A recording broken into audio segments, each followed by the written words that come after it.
Okay.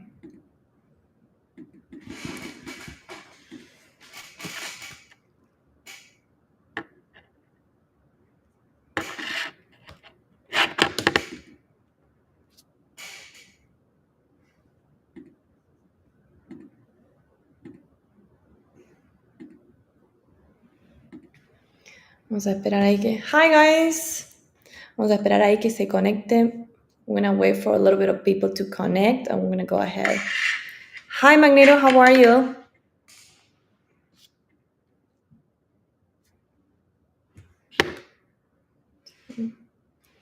Hi Paola, how are you? Hi guys, welcome in.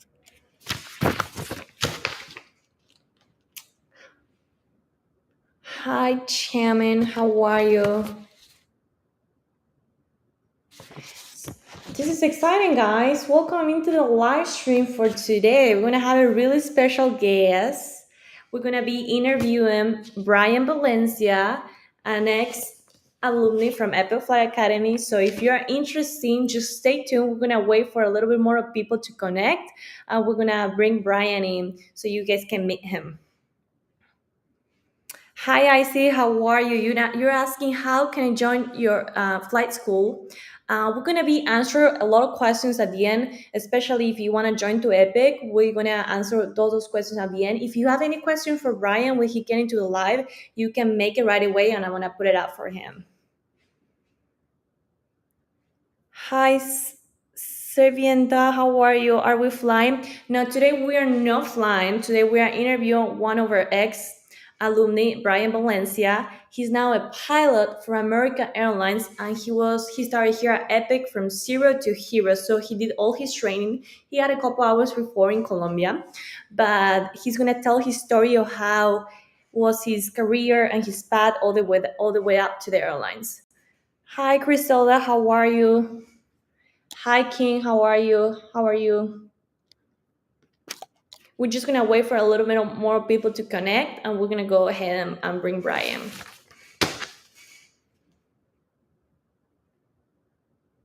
I'm just looking at all the people here. If you guys have any questions, hi, Evan. How are you? Thank you so much, guys, for joining the live. Today we're gonna have a very, very special guest. So I'm really excited about this live because you're gonna have the pleasure to meet one of our ex-alums, Epic Brayan Valencia. He did all his training at Epic Flight Academy. He's a Czech pilot. He used to be our commercial course leader, and now he's a professional pilot flying for American Airlines. So I'm just going to give you a couple more minutes, and I'm going to bring him back. Right now we have 34 people on Instagram and 13 people in the other live streams.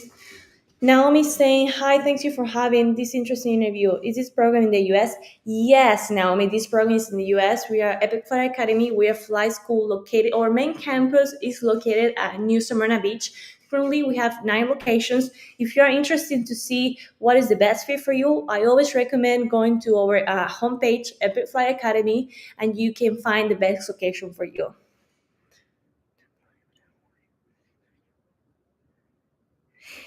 Hi, Magneto. You say, I want to apply, but I'm worried about the situation with ICE.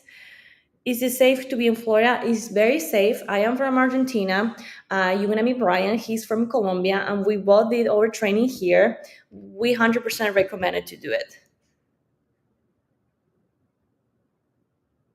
Yeah, Paula, you're saying here in Tucson there is a one Epic Fly Academy also. Yeah, we have a school in Tucson. That's true. Okay, I think I'm gonna go ahead, just wait one more minute and bring Brian so you guys can meet him. Just give me 1 minute. I'm connecting with Brian.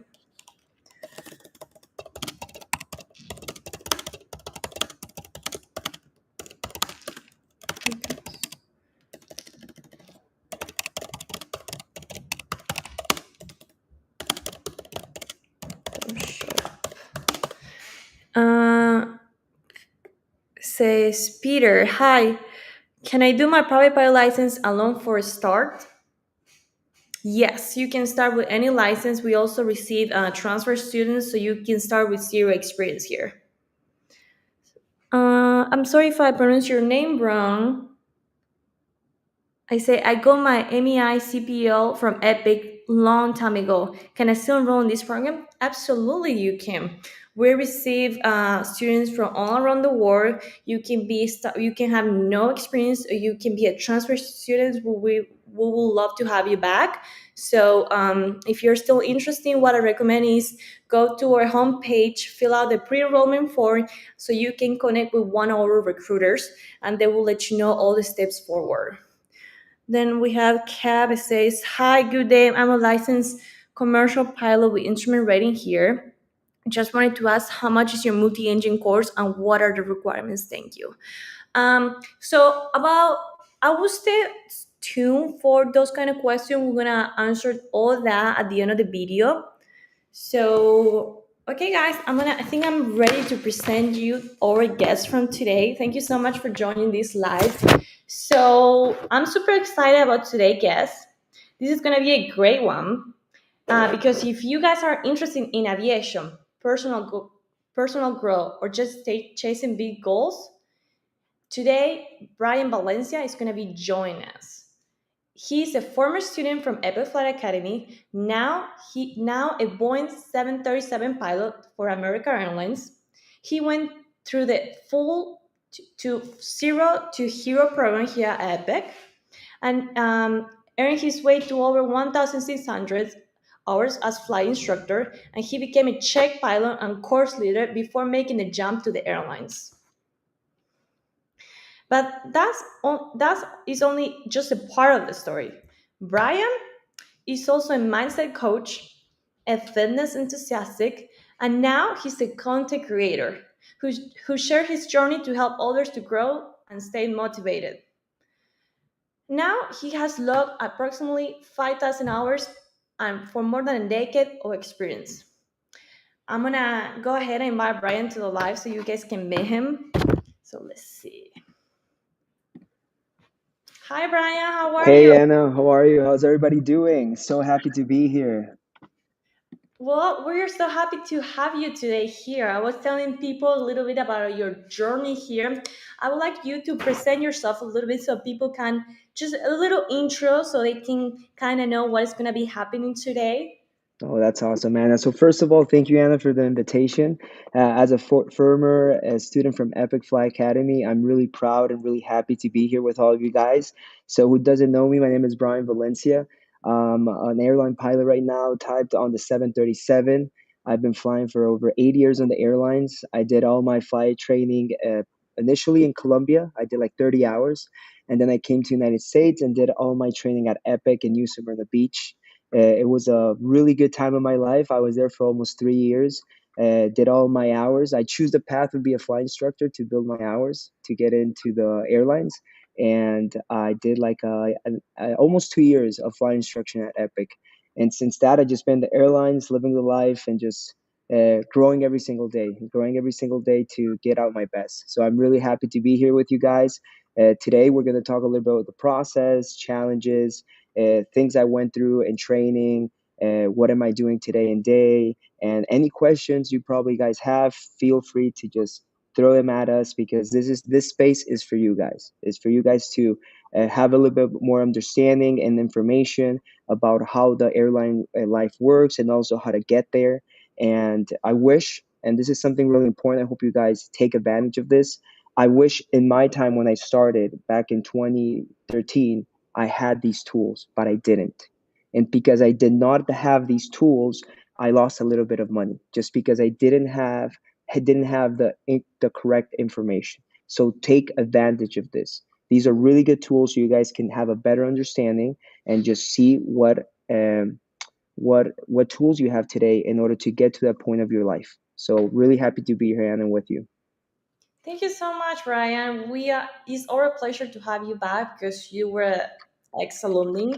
And personally, I feel like your story is incredible. And I think today we're going to inspire a lot of people.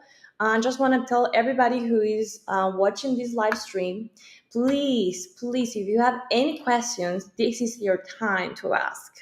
Brian's gonna start to tell his story, and as when he get a chance, he's gonna answer the question. But just please let it in the comments below, and we're gonna go over as soon as we can.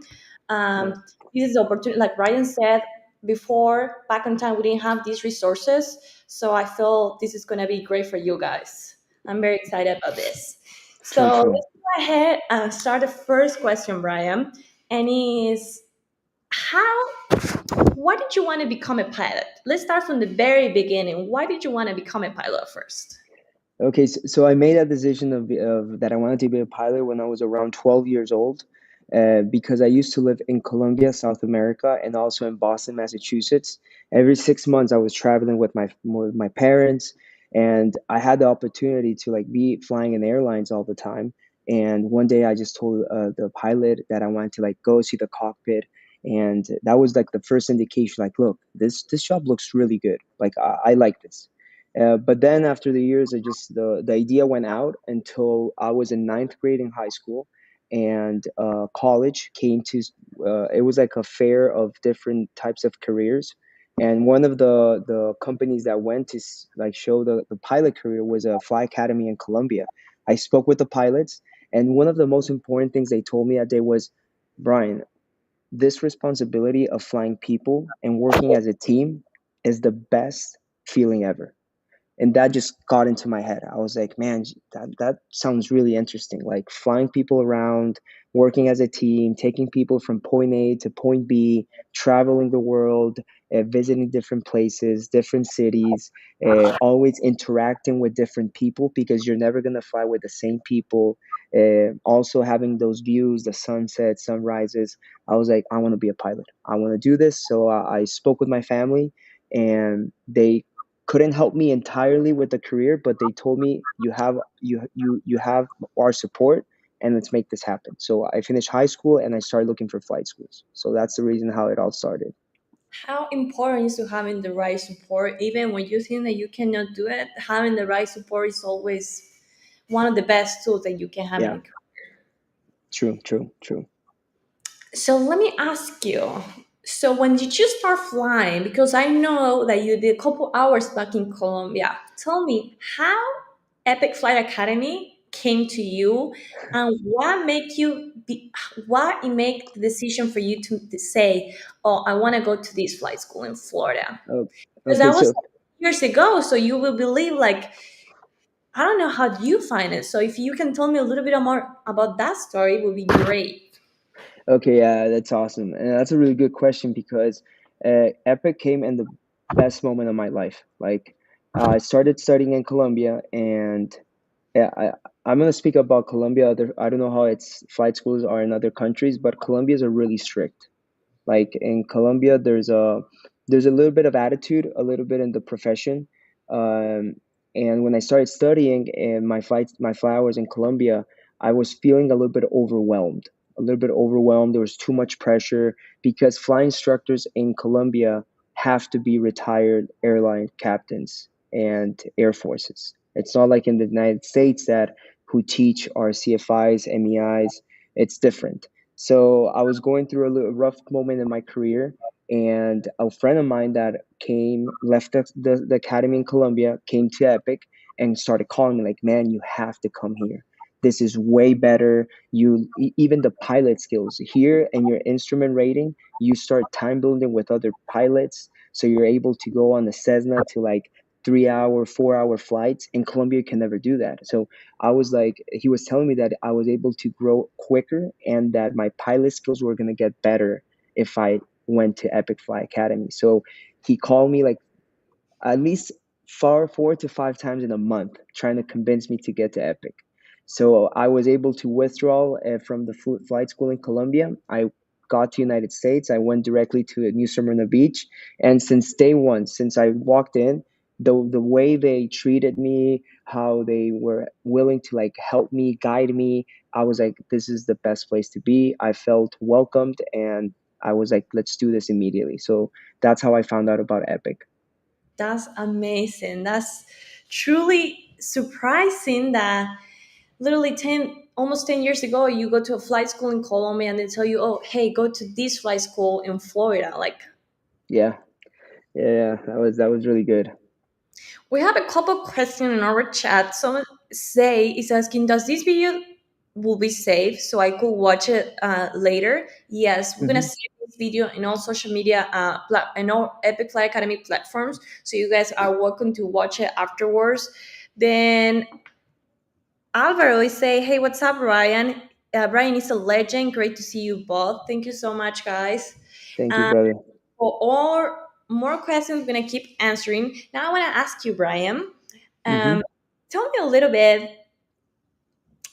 What was your experience like here in Epic Academy? What do you can remember? How was your experience when you started doing your private? Tell us a little bit about this. So generally, my 3 year experience at Epic was fantastic. Like, to the point. And listen to this, guys. Normally here, when you reach 1,500 hours, you go to the airlines. I was at 1,600 hours and I didn't want to leave. Like, there was a part of me that I was so happy working at Epic, the community, the friends I had, my bosses, management, that it took me like a good solid time to make the decision to move on in my career. But it was 3 years of a lot of learning, of really good. The friends I met at Epic are friends that I still have connections today and day. And my first year at Epic was while I was doing my licenses. And like everything, and this is an advice I'm giving to all of you guys that are just starting. At the first couple of months, you feel a little bit overwhelmed because it's too much information. You're starting flying. Also, you have the pressure that aviation is a career that costs money. So every single lesson, every single ground school, uh, you have to input money. So at the beginning, it was a little bit of overwhelming, but Epic made it really smooth. Like the instruct ground instructors they had, the instructor I had really good instructors that just were there supporting me, helping me. And in my time, the environment at Epic was really friendly. So let's say you met friends that were a little bit more advanced in the course, they will help you out. If they knew you were about a solo, they're going to help you out. If they knew you were getting ready for your check ride and they're ready at instrument course, they're going to sit with you and ask you questions and help you understand better things. So I found that the environment there was so good that it was a little bit competitive, but it was a friendly competition between friends. Okay, let's push each other and let's go and make this happen. It was a lot of foreign students. I remember that it was more than 40 Colombians at the time I was studying there. We were all getting our ratings, so it was really, really awesome to study there. And also, I feel that the syllabus that Epic has for training, it's really good. So it will prepare you for your check rights in order to get your licenses. So that was one of the key parts. Like the way they structure the courses are really welcoming, and also they make you like understand every single stage of the process of your license in a really good way that you're just going to be understanding like how every step works. So it was a really good process. And then after a year, I was able to do my CFI, my CFII, and I was able to now be instructing other pilots, and that was even better because when you teach, it's a feeling that it's awesome to see other people grow and other people overcome like their weaknesses, and just making sure that people were like happy with the process was also really awesome. And I had a really good connection, Anna, with all the management team. I had the opportunity to like go to other countries, speak in behalf of Epic, and like be that resource to a lot of families that wanted to have their children to be like pilots. So that was awesome. That's awesome, Brian. Thank you so much for sharing that. You're welcome. I have another question for you, and Yeah. what is one thing you wish you knew before you start flight training back on time? Or even now, if you could give an advice to someone here in the comments, you say a little bit of the advice in your last answer, but what is something that if you can think, something I wish I knew this before I started my flight training? Because aviation, when you're building your ratings, it goes so quick. Because if you do the difference between of getting your flight hours versus other careers, it's really quick. Like your a zero to hero program in any flight school, it's like a year and a half max, while other careers are 5 to 10 years. So I think because we're so used to everything going so fast, we start building pressure of not failing. And if I would have knew this, I would have saved money and time. But don't be afraid of failing. Don't be afraid of walking in and going through a lesson and probably things didn't go as planned. Don't be afraid of failure, because I was always afraid of that. So when I started, I went through my check rides. I started doing some state checks.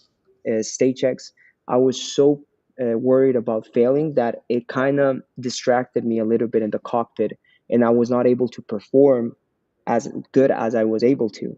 So if you can just remove a little bit of the external pressure of thinking that I have to be perfect, that I can't fail anything, uh, it's a lie. And this is a myth in aviation. I have heard people that say, "Oh, if I lose a check ride or if I have a failure, I won't be able to go to the airlines." That's fake. I have check ride failures. I have failed state checks, and that's something that won't be a concern if you're able to explain to the airlines how you overcome it and how that failure became a lesson in your lives. So don't be thinking about that external pressure. Hey, I can't fail, I have to be perfect, because that could be something negative in your pilot skill. Yeah, that's definitely great to know, because like you say, a lot of new students definitely feel the pressure, or like having a passing, and sometimes you just don't have to be perfect. You just have Yeah. to chill out. And also, as a pilot, I feel like we learn from mistakes, so Oh yeah, it's definitely. it's definitely okay to fail. The thing that you have to do, like you say, after, you just come back even stronger and be like, okay, I'm gonna have this done. Yeah, totally. Let me ask you about a little bit when you were on flight training, when you in your old days when you were studying here. Can you tell me a challenge that you had to face when you were in flight school, that you were like, "Oh, this is the biggest challenge that, in my opinion, I had to face when I was on flight training." I feel that when we start as students working on our career, on our certificates, we become like adults now. So managing time, it's something that I feel it's really important, because the majority of people that start studying this are really young. So we probably don't have a really good experience of how manage time. And that was something I was having issues, because let's say I get a flight schedule at 6 a.m. in the morning. So a 2 hour block for a 6 a.m. flight. And if there's bad weather, my flight gets canceled. So I'm now off for the remaining of the day. So having those days off, I think I would have done a better job of just like managing time better, studying more, using all the resources at the flight school. And it took me a little bit of time in the beginning. When I was on my private course, uh, I could have managed time better, and I would have done and performed a little bit better that I versus how I did on my instrument and commercial course. So that was a big challenge, because I came directly from living with my parents to living alone in an apartment, and I was like, okay, now I'm an adult. Let's see how this works. So I feel how to manage time and how to be more responsible can be one of the biggest challenges a student has at the beginning of their careers.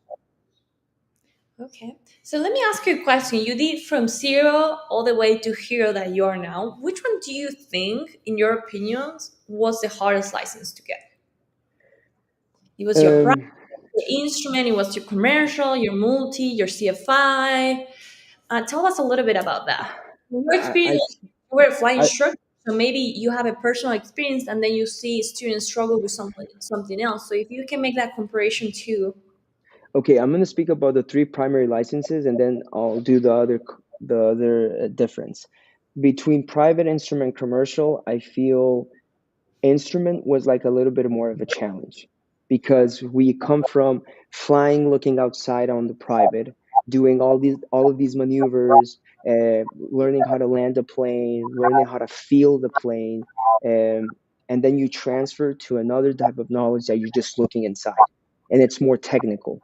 So I feel that instrument being a little bit more technical, more procedures, and having your hood on and looking inside, sorry, decrease it a little bit my pilot skill of feeling the plane.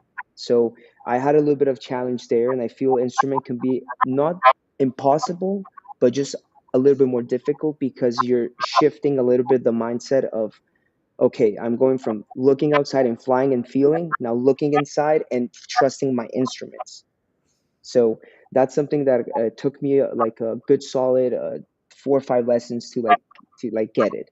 So I feel instrument was like the most challenging one, because this is something important also.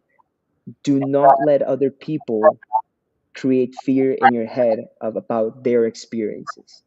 So, oh, how was private? Oh man, that was super hard. I can't believe it.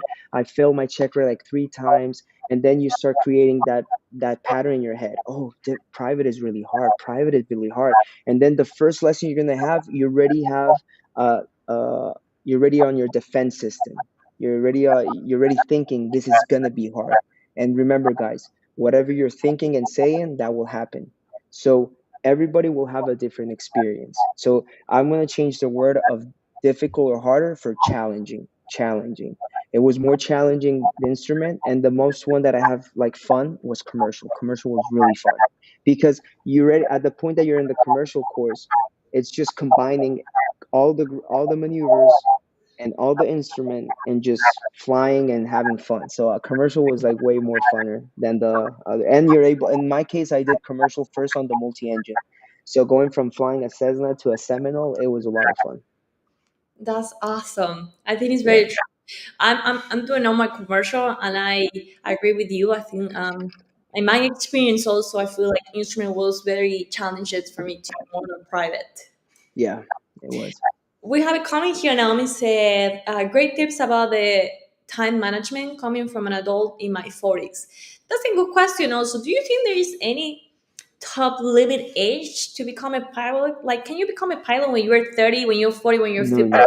Because a lot of There's no, there's no limit. I have that question so many times in my Instagram. People are like, "Hey man, I'm almost 40. Hey, I'm almost 50." No, there's no time limit. Like when I was a flying instructor at Epic, my oldest student was 47 years old. Epic. He was my oldest student, 47, almost 50. He was a retired guy from the Air Force from another country, and he came to do his FAA licenses. And he went to the airlines. Right now, in my last class at the Legacy airline I'm at, the oldest person in class was 57 years old. So there's not a limit. Like after 65, yes, you have to be retired here in the States. Other countries can be different, but if you want to have a career change at your 40s, at your 50s, it's okay. You can do it. There's no limit for that. awesome. I think I just read a comment saying that the microphone is a little weird. If you guys can let us know in the comments if you can hear us very good. So in that case, we can fix anything. So if you can let us know if you can hear us, we're gonna try to fix that problem. I also someone in the comments on Instagram because I cannot put the comments from Instagram here, but I can read them. So I am reading your comments, guys. So if you have any question, please let us know. Put in the comments so we can read it here. And someone asking, "How old are you, Brian?" Because they say that you look very young. So I don't know if you feel comfortable sharing your age. Yes, yes, I do feel comfortable. I'm 30. I just turned 30 last month. And I started, I also read a question here. At what time did I start? Yes. How old when you started and when you started at Epic, and how long did it take me to get to American Airlines? So I'm just going to combine those two questions. I'm 30 years old. I started aviation when I was 18. As soon as I finished high school, I went to flight school, and I haven't stopped since then. Like I think between the moment I started flight school in Colombia to this present day, I've only taken probably 2 months off between all of my career, all of my licenses, flight schools, airlines, like 2 months off. Being consistent is really important. I've also saw some comments here, like what happens if you're currently away for 9 months of aviation. And my biggest suggestion, because I do get this a lot of time, sometimes you have to like get away from aviation a little bit, either because of financial reasons or family reasons, personal reasons. The best thing, the way to overcome this is not never completely like get away from aviation. Always still be putting input, either studying 1 hour a day or still like having that mentality of being connected to aviation. Because things can happen, and I understand that. But the day that an interview comes, you have to be able to explain what happened those 9 months that you were not doing anything of aviation. You have to explain it. So it's really important to have in your head, okay, if I'm in an interview today and I have to explain why I wasn't flying or wasn't doing anything related with aviation, what happened. That's really important because I was also a recruiter for one of the airlines I used to work, and that was one of the biggest topics we'll talk, because we'll have to have the timeline of people. Okay, you did your career in 2014, and then you started doing an instructor at 2016. What happened those 2 years? We want to know about it. So that's really important. And yeah, Okay. So I have another question for you. This is very interesting because I feel like a lot of people was wondering. This is actually a question someone asked beforehand before we start the live stream, and is were were there any moments during your flight training that you feel like quitting? yes. Oh yeah, definitely. Yes, How did you yes. push it through? And it was on my phase of private. I was learning how to do soft and short field landings. And guys, that was one of my hardest things. Like everybody has their different skills that they took time. My time was landing. I don't know why. In that moment, I was just not understanding really well how to land and all this stuff. And there was a moment that I was like, you know what? This is a lot of money I'm investing. Every single flight, it's 300, $400, and that external pressure started to get in my head. And then I was like, oh, probably I'm not meant for this. Probably because I'm not able to land, probably this is not my thing. And I started thinking about that. And then that day, I felt really, really like low. And I remember that day I didn't want to talk to my friends. I went to my bedroom and I was just doubting all day about this career. And listen, guys, when you're going through challenging moments in your career, or things don't go out as you were expecting, like I was expecting, oh yeah, after two lessons I'm going to be able to land. Things didn't go out that way. Those are the moments that you cannot let that external pressure make you doubt of your dreams or the person you are.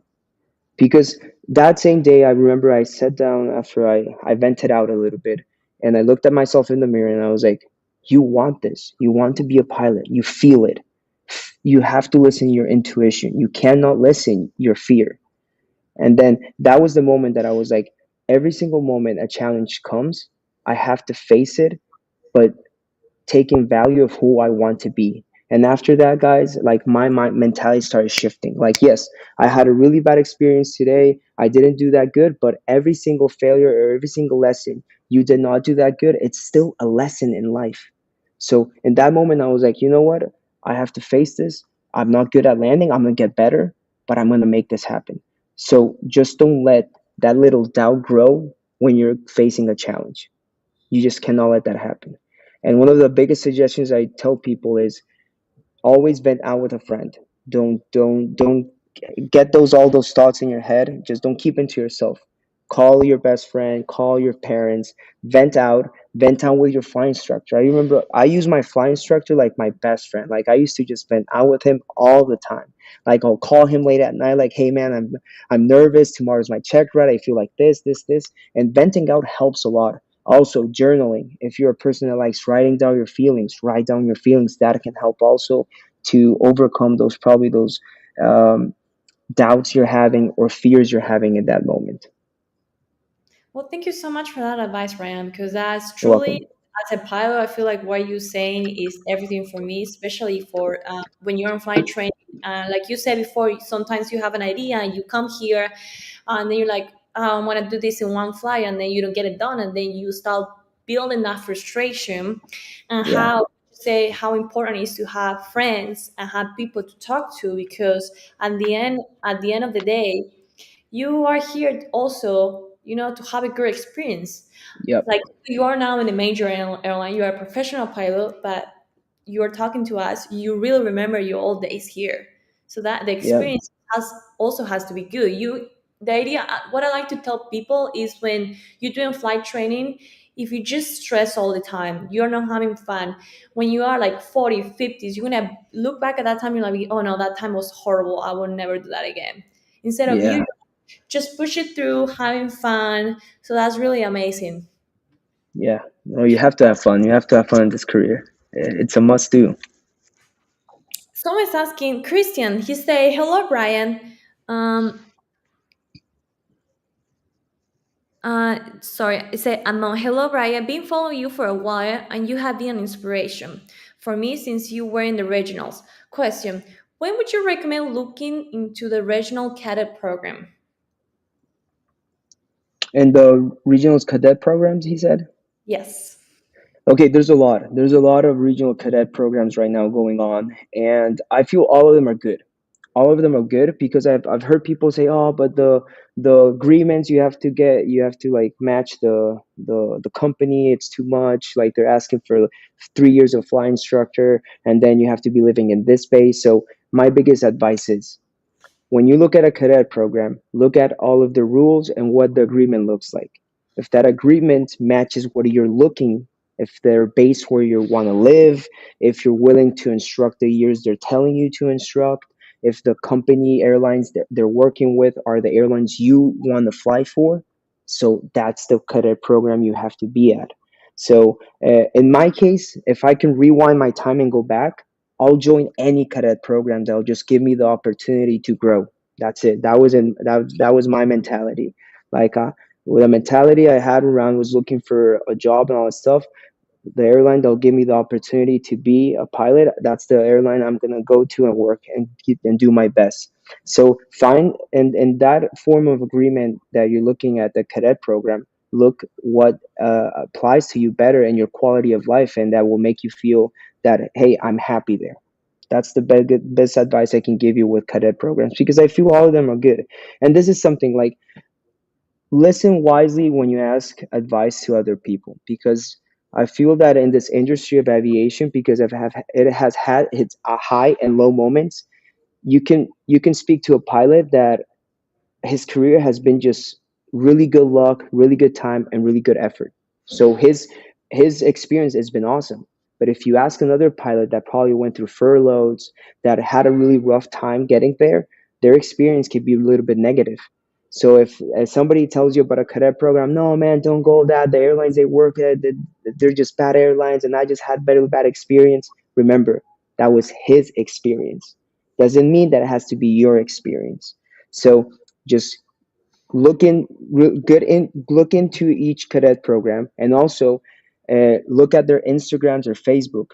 Look if see who people they follow, and that's what I did when I started looking at flight schools. Also, I will go in Facebook and ask people that are already at that cadet program, and I'll ask them, "Hey, how's been your experience?" And you can have better information from the people that are already enrolled in those courses. So that's how I will, if I were you, that's how I will choose what career program to join. Thank you so much. Someone also is asking, this is a very common question. That's why I want to go through it real quick. Yeah. This is one I feel like that also include me because when I was debating if I wanted to become a pilot, I was very worried about this. And it's Fahim. I'm sorry if I pronounce your name wrong. I am so sorry. It says, what kind of math skills do we need to have when I you don't know. you need I don't math know. to become a I don't. pilot, first of all? Look, we need. This is such a common question, and I don't know when this became a thing of people thinking they have to be really good people at math. But no, you don't have to be really good at math. I'm gonna tell you this straight to the point. The last time I did math was when I was in high school. Like math. Like yes, you have to know how to add, how to like subtract, and probably multiply, and not even think about dividing. But besides that, you don't have to be a have like a bachelor degree in math to get into the airlines. No, you do not have to. It's something that it's just have common sense. Common sense is generally what they're looking for. Yeah, it's very easy. It's very easy math. It's like, okay, I'm going here. I need how much this Yeah, done. times, divide, and subtract. That's it. But yeah, So no bachelor degree in math. okay, that's someone in the comments asking, Michelle, you can if you would like, we're gonna leave at the end of the slide a form that you can sign in and fill it up. One of the recruiters will get back to you so you can we can get in contact so you can have more information about Epic. Also, I'm reading on some comments here. Yeah, I have some questions here. I have if I'm based in DFW, no, I'm based in Miami. Um, Oh, someone is asking, and this is also a great question. Let me go for it because I saw it. Someone commented. Do you need a college degree to go to the airlines? Do okay, you guys listen? technically, no, you don't need it anymore. It's not a requirement. But should I have it? I'll always tell people yes, you should have it. It just makes your folder more competitive versus other pilots. Do I have it? No, I don't have it. I was working on my bachelor degree in 2022 when all the major airlines dropped that requirement. So in that moment, I was like if I can apply now and not have my degree, I'll just do it. Versus investing another 60, 70 grand in another career, I'll just rather just join now the airlines. Am I studying another career right now? Yes, I'm studying psychology just because I like it, not because I'm doing it because of a requirement to join an airline. So this is a question that I have a lot of people ask me, and this is going to be one of the best advice I've once heard, and I'm going to give it to you guys. Always have something under your sleeve. Always have a plan B. Why? Because aviation is one of the industries that has its ups and downs. It's really volatile, and it's always just good to have another extra like plan B if something doesn't work. In my case, I've always liked everything related with mindset, mindfulness, psychology. I'm a neuroscience coach. I did a huge course last year in Mexico, and right now I'm studying psychology with an academy in Colombia because I just feel a lot of interest on mental health and all of this thing about how to connect my mentality with aviation. But I don't do it because as a requirement to join an airline. So now, from your perspective, is it a requirement? No. Do you need it to get into a legacy airline? No, you don't need it. But it will be smart to have it? Yes. It just makes your folder more competitive. But let's say you're in a situation that you can't afford investing in another career in order to join an airline. So don't do it. If financially you can't do it, just continue on and continue applying, continue your career as a pilot. That it's not a requirement today and day. Awesome, guys. We are reading the comments. Just want to let you know that we are reading your comments. Just keep commenting, and as soon as we have time, we're gonna go ahead and try to answer all. I just have another question for you, Brian, and this is Yes. very. I am very happy to ask you this question because I want to ask you your personal experience about. Can you tell me a moment or like a milestone that you still remember or treasure until this moment from Epic? And I'm going to go ahead and put some pictures because Brian shared some pictures with me, and I'm going to show you guys about when Yeah. he was back and a couple years ago doing his training here at Epic. So if you can tell me, for example, I'm going to get out from the. Okay. I have two. I have two guys. Two really good milestones at Epic Fly Academy. One of them was when I kind of understood that having a positive attitude every day is really important. I used to show up to the flight school every single day as an instructor, and I used to give out my best. Since I walked in and crossed the dispatch to the management offices, receiving my student, going and pre-flighting, and doing each lesson, I always used to have a really positive attitude. Enjoying what you do just helps you keeping that forward, positive mentality of you're making every single day count. And I kind of found out that that was working and that was impacting a lot of people at Epic when they gave me the best instructor for 2016 and 2017 award. For 2 years consecutively, management gave me the award of being the best flying instructor. And it's not just because of the moment of recognition. It was more important. It was how a positive attitude can impact such a good way your environment and other people. Just walking in, saying hi, having a smile, enjoying what you're doing. Oh, that today there's storms, we can't fly, something got canceled, probably my student didn't do that well. Still have a positive attitude because a positive attitude will help you overcome any challenges that can come in that day. And then the second milestone was when I found out how much trust the school had in us, in flight instructors. And that's something really important in flight schools. When a flight school trusts their flight instructors. That's really important. There was a hurricane coming in 2017, and the owner of the flight school and the management team um, gave us their entire fleet to evacuate to Tennessee, to another state.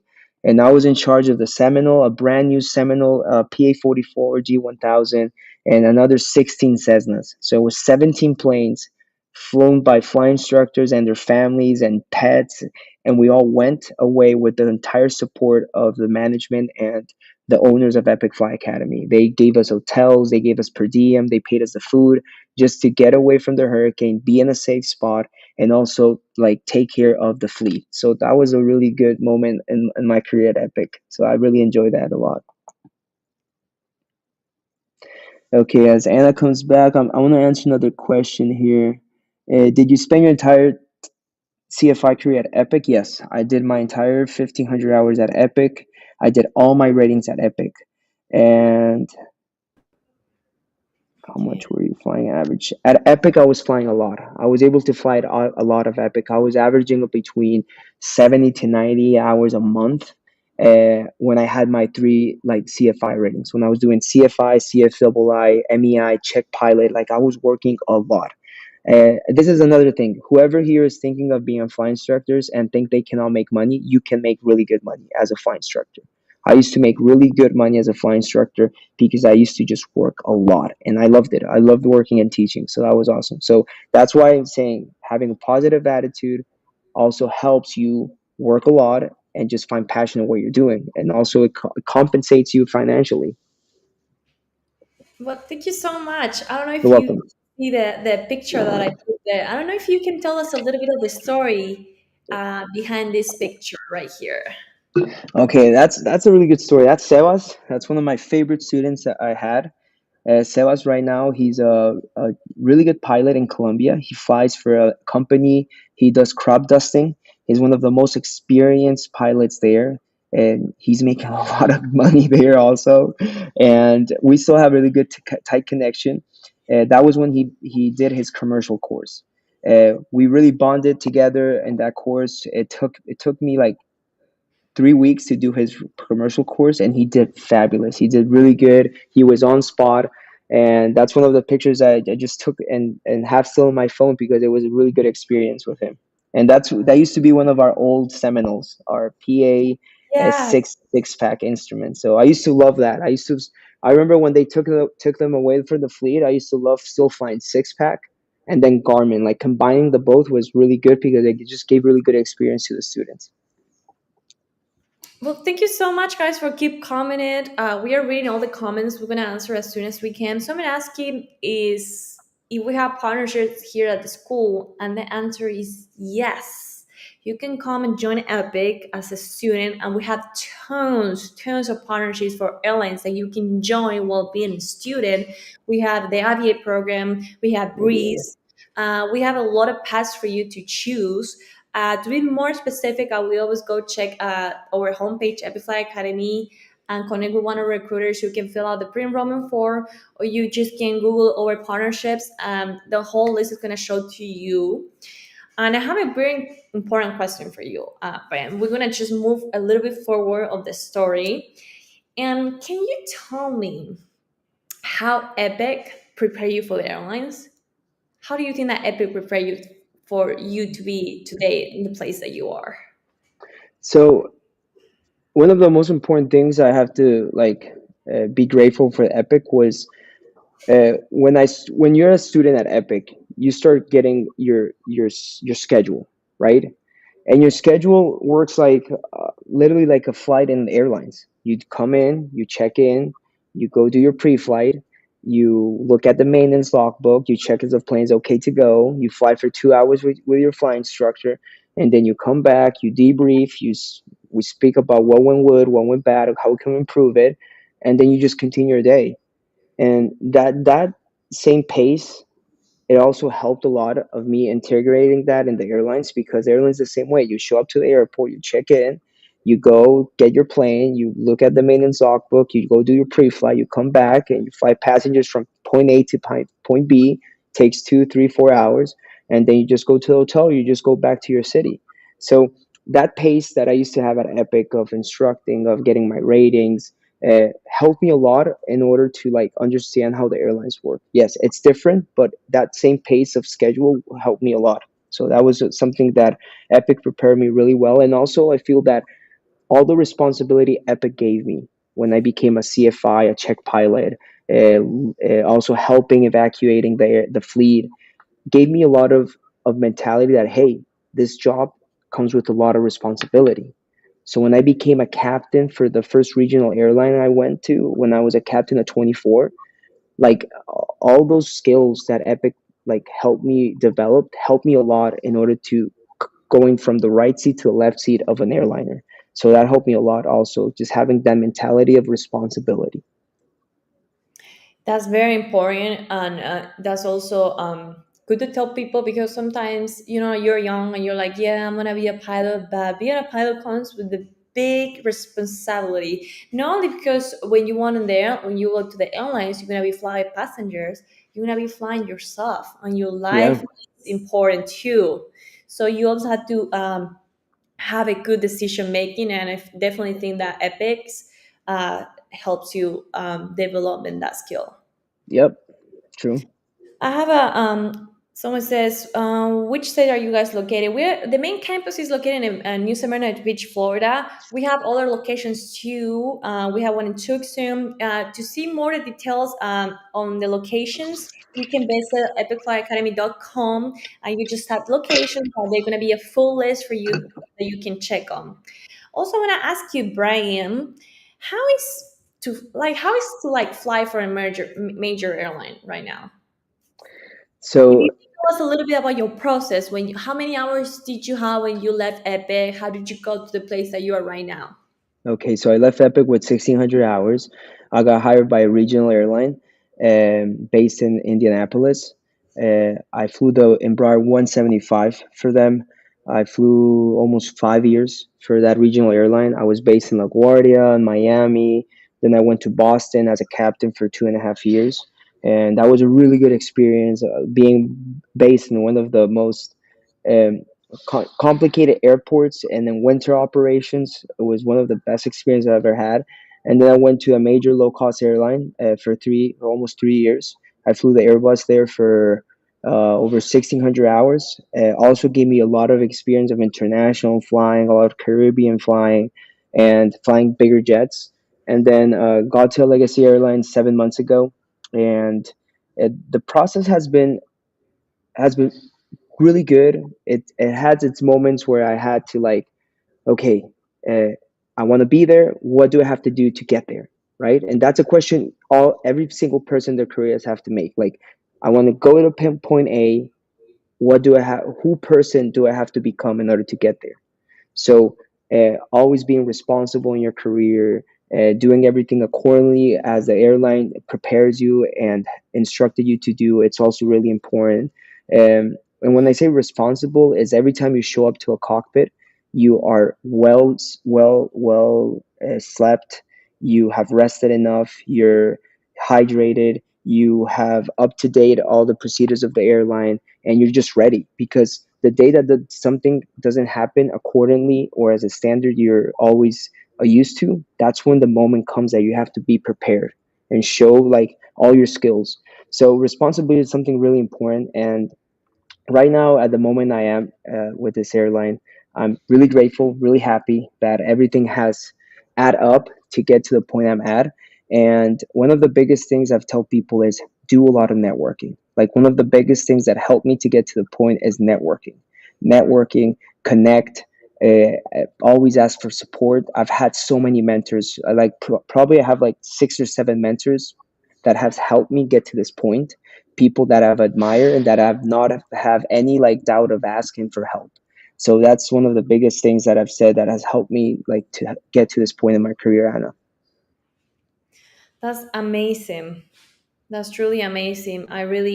You're truly an inspiration, Brian, for everybody who is watching Oh, this. thank you, Anna. Thank you. That's the purpose of this call and the purpose of everything I do in social media. This is important, guys. Like, I've seen so many influencers and social media content creators.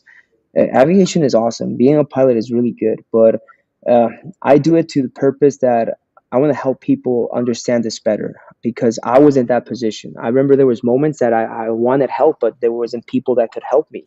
I didn't have the resources. I made mistakes. Like, look at this mistake, guys. Like, see the level. I invested over $50,000 in Colombia, and then I came to the States just because I didn't know how to credit those hours. All those hours I did in Colombia, I never used them in towards of my ratings. So I came to the States and I did everything again from zero. Just because in my head I thought that it was Colombian hours, so that wasn't gonna help my hours here in the United States. So literally all that money I invested would just poof went away. Just because I didn't have somebody that was like helping me, supporting me, mentoring me. And then all these resources Anna Epic has for you guys, use them wisely because they're really good resources to help you to get to the point you want. Kali is asking, how does flying the G1000 translate into the big airplanes? And someone also No. asks, if you like. And Oh, sorry, go ahead. yeah, no, it's okay. It helps a lot. Like going from a Garmin 1000, a glass cockpit, to another glass cockpit makes this just transition way better. Because when you're flying the G1000, you're loading your flight plan, or learning how to do small things in the plane. It's a procedure. It's like a mental checklist. So I have to touch this button to get to this menu and this menu to activate this. The same works in an airline. You have to learn the patterns of how to use the boxes and how to program the plane. So doing that transition is awesome. It's really good, helps a lot, and just helps the understanding better of these complex procedures. And Boeing and Airbus, so to, I'm really, I only have 140 hours in the Boeing and 1,600 hours in the Airbus. So it's too early to say it, but for now, I'm leaning towards the Boeing. I feel the Boeing right now just has helped me understand the way the Boeing makes you fly. I feel it helps you understand it way better. And Airbus is, yes, it's comfortable, it's a great plane, but it's a little bit more automatic than the Boeing. So I feel that it took me more to understand the Airbus that it has taken me right now with 140 hours to find the Boeing. So I'm choosing the Boeing right now, but it can change. Nobody knows. And I do not have a simulator at home. I never had it. Do you need it to go to the airlines or start flight school? No, I never did it. But could it help? Yes, it could help, but it's not a Definitely. requirement. I don't know back in your time, but right now at Epic we have approx one, two, three, four, five, more than six simulators, and we have two that they're full motion, for motion. They are very unique because we are the only flight school in the U.S. currently who has the Frasca motion simulator for the 172 Cessna with a G1000 Garmin. It's incredible. That will save you guys a lot of money when you start flight Yes. training, because as soon as you start doing your private, you start looking at the checklist, right? The first day that maybe you is your first day as a pilot, okay, they're going to introduce you the controls, what's the checklist process, how to take off, how to land. They're going to show you everything first in the simulator. That is much cheaper than do all that on the airplane before. So that's Yeah, going to that's save you a smart. lot of time, and also you don't depend on the weather, so that's going to save you a lot of time and a lot of money at first. So that's really incredible that right now we have those resources for you. That's awesome. That's awesome. I want to ask you, Brian, coming to what do you about yourself a little bit? What do you think? What qualities or habits do you think make you a great pilot today? Habits are really important, guys. Like, I feel regardless if you're about to start, if you're in flight training, if you're about to go to the airlines, or any type of position in your life, it doesn't have to be not even related with aviation. Habits are going to be the tool in order to succeed with discipline, because I feel habits just keeps first mental clarity. Like every single time I show up to the cockpit and I've eaten well, I've trained, I've worked out, I've read, I've done journaling, I meditate. It just helps me get to the cockpit feeling fresh, confident, and not having any external pressures on my shoulders. Positive habits help you develop good results, even in flight training. I remember I started building habits in flight when I was at Epic as a student, because I used to always be really organized with time management after I learned it. And I used to always use an agenda.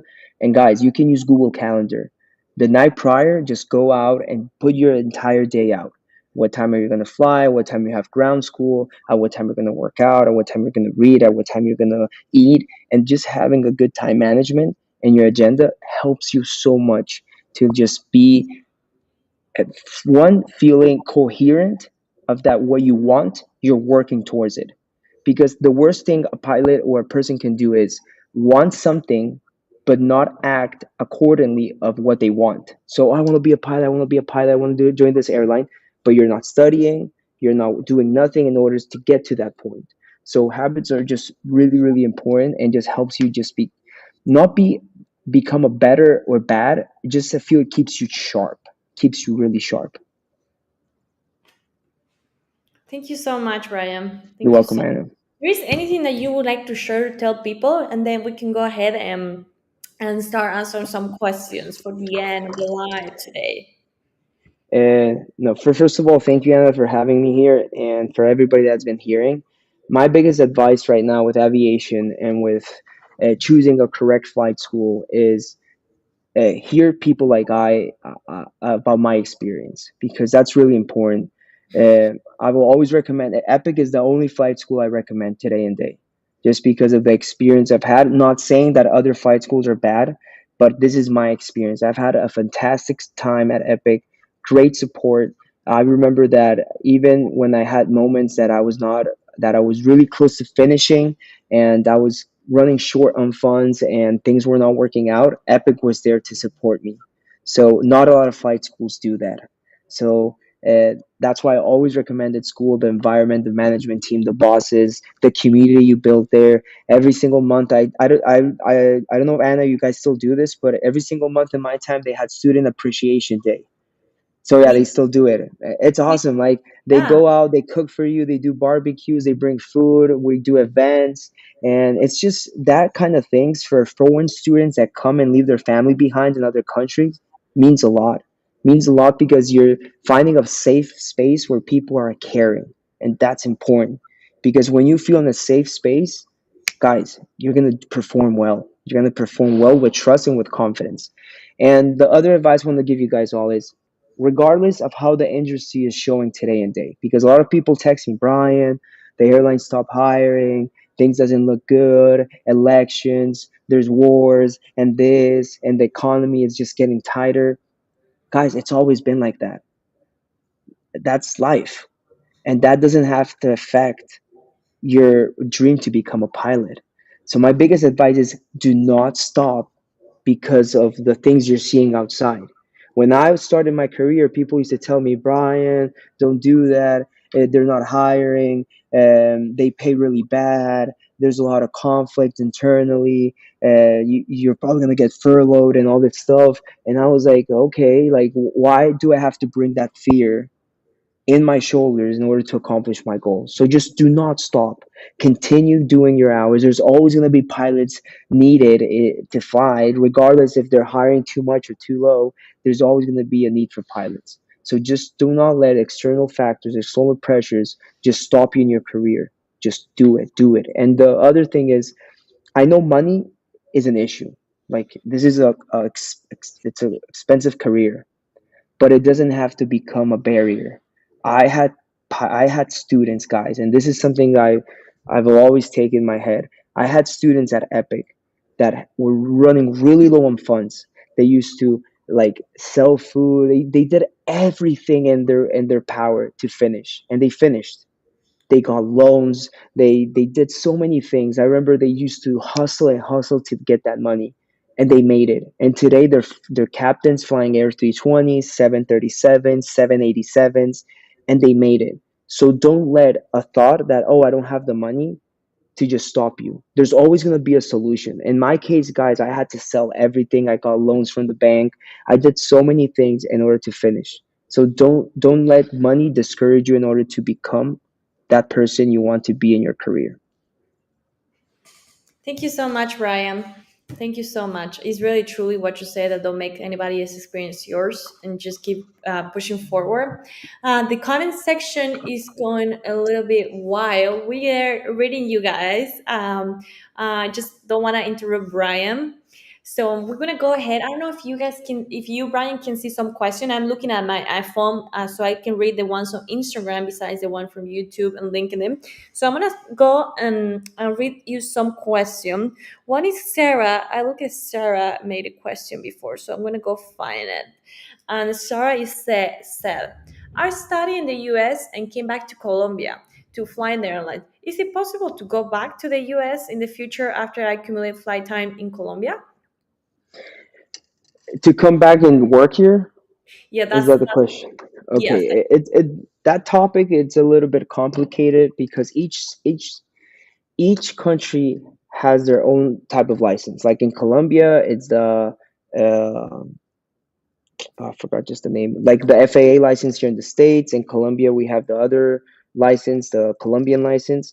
It just depends of what the airlines are looking for. So like I know people that has come from other countries here and they're able to get in the regionals because of the type of license they had. Like I know a lot of Australian, Canadian pilots that were able to come here and study and work. I had other people that couldn't get to the airlines or regionals, but they were able to get a job as a flight instructors in other academies that got their visas approved to work and to be here. It just depends. It's a really complex question, but if you're saying you're from Colombia, so you did your ratings here, you went to Colombia, now you're back. The legal way to get to the airline is you finding your residency or your work permit. It has to be one of the two. And there's a lot of ways you can get that. It just depends of the case, but yeah, it just depends Oh, of what you what you're looking for. Yeah. someone else asking fares, I think the name is, if I start flight school at 17, how long should it take me for me to become a captain? And 17, probably 3 4 years. 3 4 years it could take you. Okay. We have more questions coming here. Let's see. If you see any, Brian, you go ahead and answer, and I'm gonna highlight for you. Okay, it says, do you fly to Europe and Asia? No. The type of plane I fly only does North America, Central America, and some parts of South America. The 7-3. I'm gonna go see. Mm, I'm gonna start from the beginning to see who's asking questions. okay, I see this question. Have you met another pilot that you wish you never fly with again at American Airlines? Okay, guys, the you're always gonna be there's gonna be moments that you're gonna fly with people you probably didn't correlate better, but it doesn't mean that I will never fly with that person, because today and day how the airlines work is that they will train the pilots to fly as their as standard as they want you. So when you show up to the cockpit, you should be flying with another person that's equal as standard as you are. So if you're both flying as SOP, you shouldn't be having conflicts between each other. If one day you fly with somebody, probably you just didn't get along that much. Like in my case, I've never had that experience. And yeah, that's the questions Anna I see here. Yes. So then I have a person who is asking Ka, I think this is the name. I'm sorry if I pronounce it wrong. Say, have a good day. I'm a licensed commercial pilot with instrument rated. I just want to ask how much is the multi-engine course and what are the requirements. So, for what I know, some of the requirements that we have at the flight school is you have to have a high school diploma. You have to be proficient in English. You have to be able to get a visa if you are internationally, but that's no issue because usually our recruiters help you to go through the steps about them. To be more accurate on the price, we always recommend filling out the pre-enrollment form that we have on our website at Fly Academy. You click fill out the pre-enrollment form. You're gonna connect straight up with one of the recruiters, and they can also on our page. You can we list our pricing, so you have a whole picture of what's the idea of how much it's gonna cost. Um, Someone is asking, I'm an immigrant to USA now. I'm 32 years old. Will it be too late to start flight training to become a commercial pilot? Thanks. Thank you. What was that question again? Sorry. I'm sorry. It says, I'm an immigrant. I'm an immigrant to USA now. I'm 32 years old. Will be too late to start training to become a commercial pilot? No, it's never going to be late. As I was saying earlier, I had students that were starting. They were starting their pilot careers when they were 47 to almost 50 years old. So it's not going to be late. You can start whenever you want. Obviously, some airlines won't hire you if you're older than 75. That's the 65. That's the retirement age. But before that, you can definitely be studying. Paola is asking, is part-time available at Epic or self-paced work since it's a full-time job? Yes, so at Epic, we have two types of students. We have Part 141 and Part 161. 141 is a full-time student, and then you have Part 61 is part-time. So we do have a lot of students, like Ryan was saying, that like sometimes money is a big challenge for everybody here. So if you have a job, you can enroll, you can connect with one of our recruiters, and they can make the schedule work for you. You are allowed to block your times. So if you have a job or a part-time another career, you can do flight training and your career both time at the same time. Yep. Do you Someone's asking, how much is your student to aircraft radio? I'm not sure what is that. Ratio. That means that how many students per aircraft, which doesn't make a lot of sense. What I think he's trying to ask is probably how much is the ratio of yeah, students versus airplanes. I know Epic has a lot of airplanes, so you don't worry about that, brother. Epic has really good a lot of airplanes. I know the fleet's more than 20 planes right now, right? No, we have guys tons of airplanes. Right now, I think the New Smyrna Beach location campus, we have over 20 airplanes. Schedule is so big, you will never but ever be stopped by, oh, I don't have an aircraft to fly. I'm just gonna have to like wait a week, a month. Like happens a lot. Like for example, I don't know, Brian, your when you were starting in Colombia, sometimes in Argentina, you have only one airplane for Yeah. you Yeah, need in Colombia was only five, and it was really, really hard to get in the schedule. I here. know Epic, you never will have that problem. Yes, you can be flying every day if you want, if that's what you want. You can be Yep. flying every day. So it's asking, do I have to have a high GPA in high school to become a pilot? No, no, you don't. No, Just they will just have your high school diploma. That's it. Just finish high um, school. is it, so let's do another question. It says, do you recommend part 141 or 61? Which part did you do? I did 141. I did part, and when I went to Epic, there wasn't part 161. It wasn't. It was only part 141, and I will always recommend 141. Obviously, it could depend of right now if you can be a full-time student, a part-time student. It just depends of your lifestyle right now, but I always recommend 141. I feel it's cheaper, quicker, and it just you're training up to the syllabus, you're getting ready for your check ride, and it's just really like it's more quicker. So for me, that's key points in order you to accomplish that. Okay, so we have another question here. Max is saying, how long of preparation would you recommend with little prior knowledge for the training? Guys, I'm gonna be really, really sincere. When I went to the first day I stepped into flight school, I didn't know nothing about aviation. Nothing. I remember that my first class that I had in Columbia Flight School was flight and aviation, and I didn't even knew in that moment like who were the Wright brothers, nothing. Like I literally went from zero knowledge, and that's what the flight schools are there for. The flight school will prepare you. So when I went to Epic, I had a little bit of knowledge because I did 30 hours in Columbia, but in Columbia before that, I had no preparation. Should it be a good idea to be prepared? Yes, definitely. And today, with all the resource you guys have, YouTube channels, all these information you can find in Instagram and Google about aviation, yes, I'll prepare myself in order to go to before I go to flight school. It can save you money. That's true. I personally do my training 141, and I think that's also amazing. Yeah. I'm reading the comments. If you guys see me looking down, it's because I'm looking at my phone and I'm reading the comments that you're doing on Instagram. Someone is saying, I'm going to be 33. I applied when I was 27. Can I reapply again? And do I need to have reapply all the documents? So there's, like Brian was saying before, there's no a specific top age that you cannot apply anymore. If you want to start your career at 60, you can do it. Um, about the to reapply all the documents, there can be a 50-50 chance. I'm not really sure. What I do recommend is filling out the pre-enrollment form. I'm gonna drop it over in the comments, guys. um or you can go to Epic Flight Academy. You can use the link that I'm going to put now in the comments. It's Ryan link. So that's going to take you right away to filling out the pre-enrollment form. Once you submit it, it's going to go to one of our recruiters, and they will get in touch with you to get and answer all the questions that you might have with that.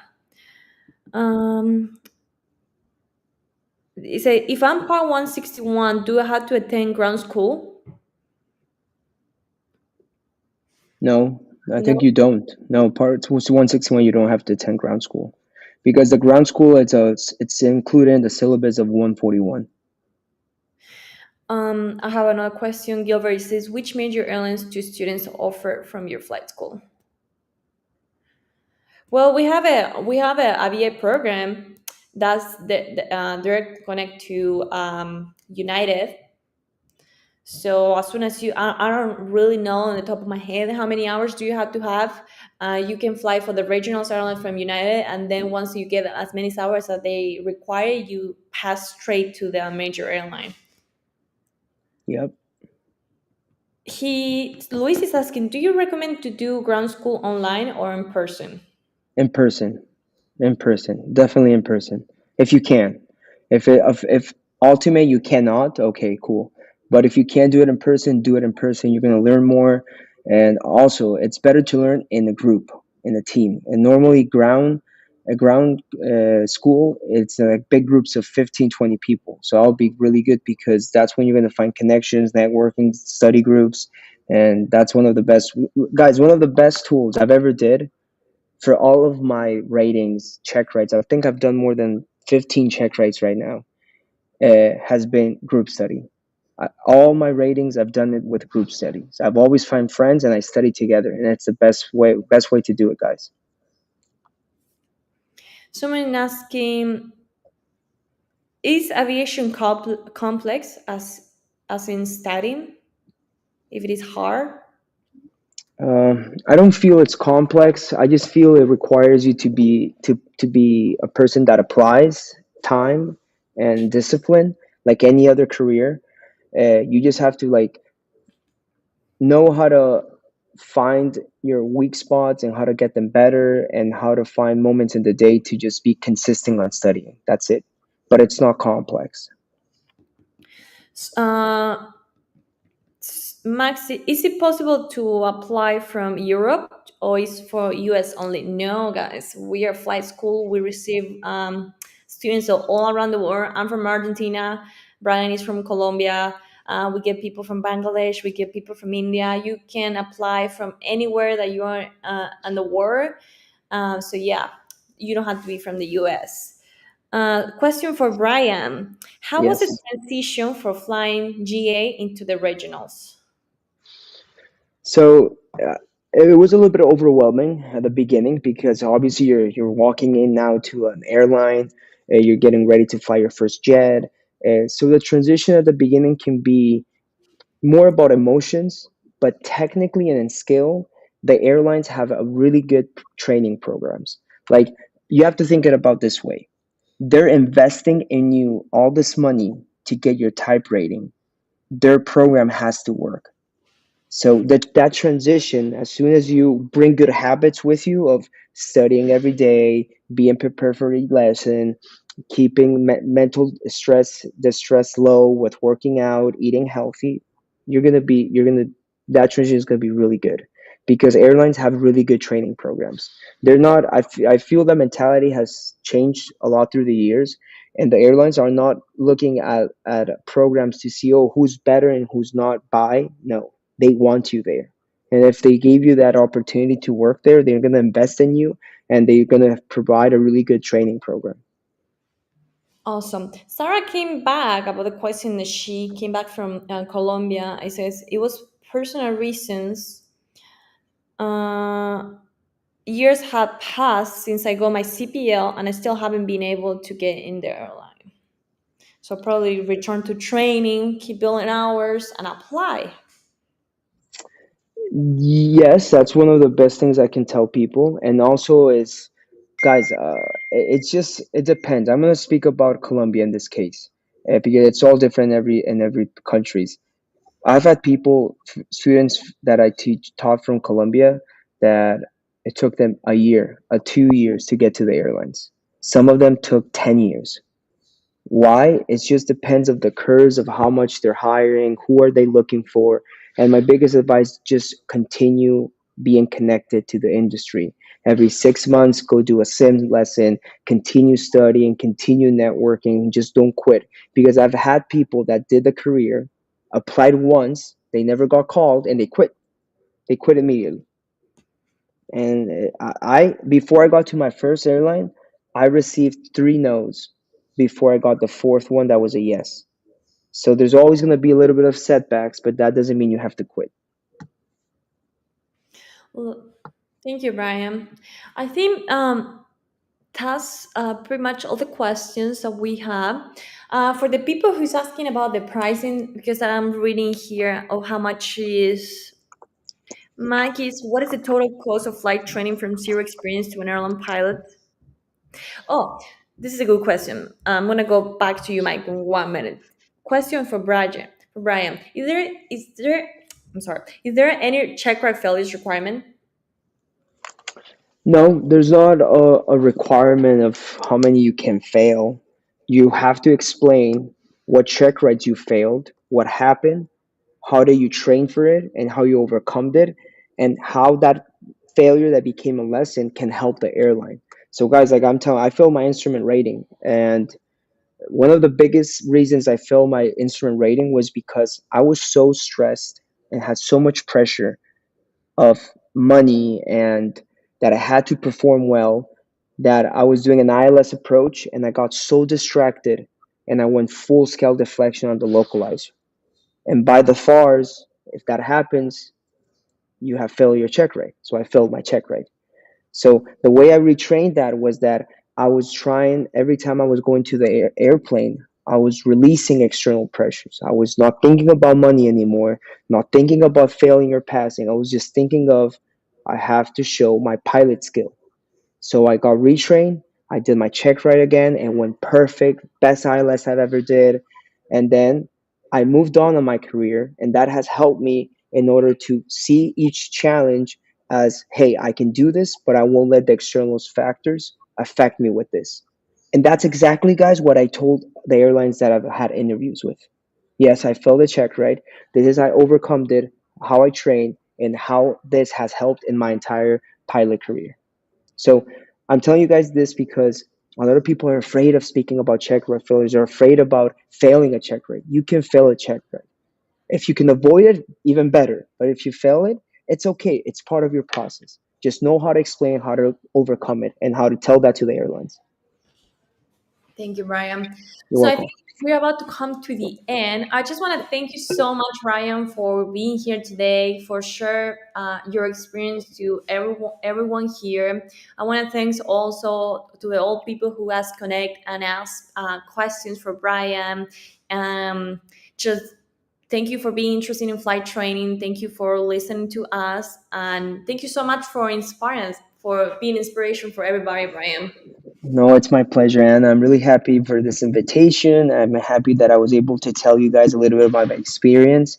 And just, guys, Epic is a really good fly academy. Go check it out. Check out all those programs. If you have the opportunity to go and visit the campus and do a discovery flight, I know Epic offers discovery flights. and that's one of the best things you can do. Check out the campus, the people there, it's awesome.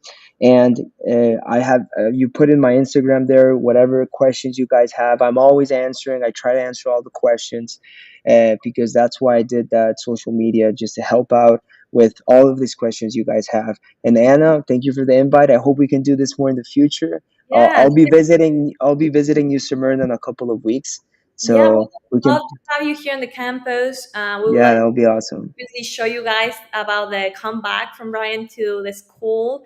I think Yeah. will be amazing. And for everybody saying thank you in the comments, thank you guys. Everybody saying thank you for answering the comments to you, Brian. And No, if thank you guys.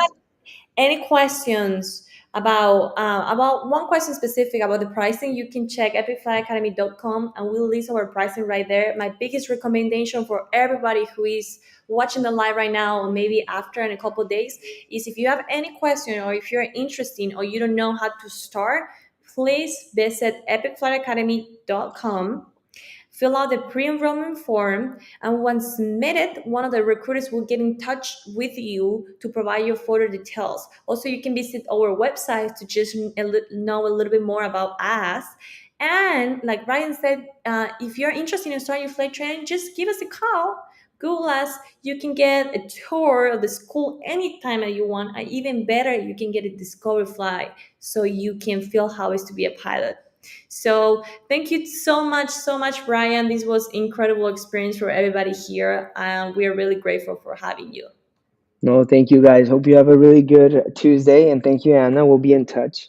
And remember, any questions you guys have, throw them out on my Instagram. I'll be there to answer you. Thank you so much, Bye Brian. bye. Take care.